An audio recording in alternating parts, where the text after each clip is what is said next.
j'ai un complexe. J'aime courir, nager, faire du vélo, faire du motocross, soulever de la fonte. J'aime me dépasser, j'aime explorer et j'ai plein de plans dans la tête. Certains ont déjà été faits comme le Alpha Ironman des Sables d'Olonne, d'autres sont à faire. Faire un Alpha Ironman en moins de 4h30, faire un jour un full Ironman, me qualifier au chemin du monde 70.3 de Alpha Ironman donc, courir un ultra trail, développer mon physique, rouler plus vite en moto, courir un marathon et j'en passe. La liste risque de continuer à augmenter progressivement au fil que les années passent. Et rien de tout ça n'est possible sans préparation physique, sans un entraînement structuré tout au long de l'année.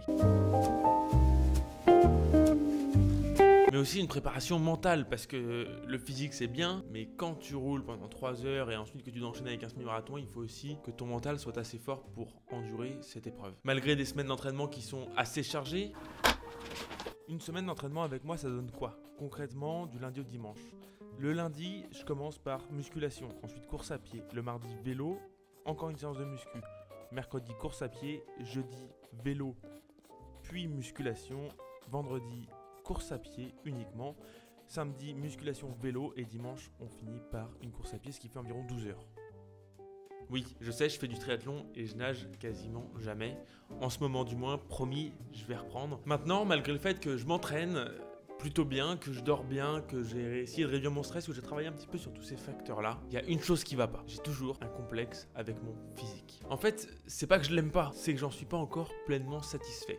Et le fait de me concentrer sur ces épreuves d'endurance a fait que j'ai un peu mis ça de côté, que je me suis dit le physique c'est pas grave, pour l'instant concentre-toi sur la performance et on verra après. En clair, aujourd'hui je m'entraîne pour progresser sans trop me prendre la tête. Je réplique semaine après semaine, mois après mois, ce qui fonctionne pour moi. Mais aujourd'hui j'ai décidé de changer ça. Le problème c'est que vouloir se développer, sécher, avoir un meilleur cardio, devenir un vrai athlète ou encore tout simplement faire des vidéos sur YouTube, ça prend du temps et on se perd un petit peu en route. Courir après trop de lièvres à la fois tout simplement, on court après plus grand chose. Et après quelques recherches, j'ai découvert que j'étais précrastinateur. Je t'avoue que je connaissais le mot procrastination, mais précrastination, pas spécialement.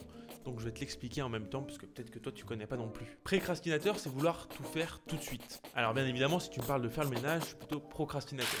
Mais lorsqu'on parle de défis et d'objectifs sportifs, j'ai un petit problème. En effet, précrastiner, ça conduit à faire plein de gestes inutiles, dans l'espoir de faire des choses tout de suite qui pourront nous apporter un résultat futur, et donc on en oublie de faire les choses qui comptent réellement. Un exemple tout bête, c'est faire sa séance de muscu, faire le ménage en même temps, penser à sa séance de cardio, et s'éclater le poids contre le doigt. Ça vient de m'arriver à l'instant. En fait, on pense qu'en faisant quelque chose tout de suite, on va avoir un résultat immédiat, ou du moins qu'on va pouvoir progresser vers le résultat qu'on veut dans le futur, mais on en oublie de faire ce qui est important maintenant. Il faut arriver à suivre le plan. Pour moi, ça revient à me dire, est-ce que je dois devenir plus fort physiquement? Est-ce que je dois devenir plus endurant? Est-ce que je dois devenir plus rapide? Tant de questions qui se bousculent et qui continuent de se bousculer dans ma tête. Maintenant, revenons-en au fait. Devenir plus fort, ça veut dire quoi? D'après Google, c'est ce qui a de la force. Donc en gros, être plus fort, c'est être capable de courir plus loin, plus vite, plus longtemps, mais aussi de soulever plus de poids, toujours plus lourd, donc être toujours plus fort. En gros, d'être plus performant sur le plan physique. C'est dans cet objectif exactement que je vais organiser mes entraînements pour devenir un athlète polyvalent. Premièrement, je vais travailler avec une structure qui va se diviser en 4 grandes parties que je vais appeler des macrocycles. Je te montre ça tout de suite. Un macrocycle, ça se divise donc en 4 trimestres. Ici, je vais te montrer comment moi je me prépare pour le 5 juillet 2022.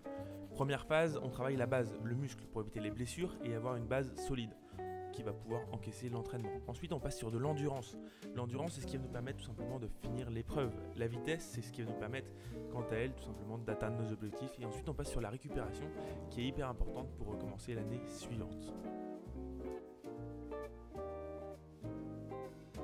Maintenant, c'est à toi de planifier tes prochaines aventures, tes prochains objectifs. Voir comment tu vas faire toi pour structurer ton entraînement et devenir plus fort ou plus forte. N'hésite pas à t'abonner et mettre un j'aime, partager cette vidéo si elle t'a plu et bisous.